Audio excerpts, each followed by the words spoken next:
Headquarter में इस वक्त जश्न का आगाज हो गया जब उमर अब्दुल्ला को एनसी लेजिस्लेचर पार्टी का लीडर मुंतखब किया गया। एनसी कायदीन और कारकुनों ने एक दूसरे को मिठाइयां तकसीम की। सीनियर एनसी लीडर शेख बशीर ने कहा कि उमर अब्दुल्ला दोनों खित्तों यानी जम्मू और कश्मीर के लोगों के साथ मसावी इंसाफ करेंगे और बीजेपी लीडरों के बरक्स नहीं जो सिर्फ जम्मू जम्मू जैसे नारे लगाते हैं।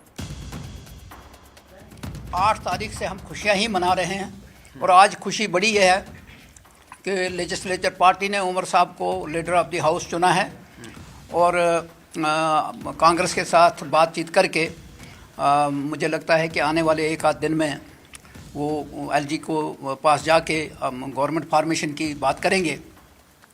10 साल के बाद चुनाव हुए हैं, लोगों ने वोट दिया है और मैं दावे के साथ कह सकता हूं कि लोगों ने जो भरोसा नेशनल कॉन्फ्रेंस के ऊपर रखा है उस भरोसे के ऊपर नेशनल कॉन्फ्रेंस पूरी उतरेगी और जो मैंडेट लोगों ने दिया है, जिसको भी बनाया है क्या नाम है एमएलए, उसकी हम कदर करेंगे और आने वाले वक्त में उनको कोई शिकायत नहीं होगी। नेशनल कॉन्फ्रेंस हर एक के साथ इंसाफ करेगा, जैसे पास्ट में भी किया है और आज भी करेंगे। और वक्त के साथ आज के जो 10 साल हैं वो बड़े मुश्किल तरीन 10 साल निकले हैं।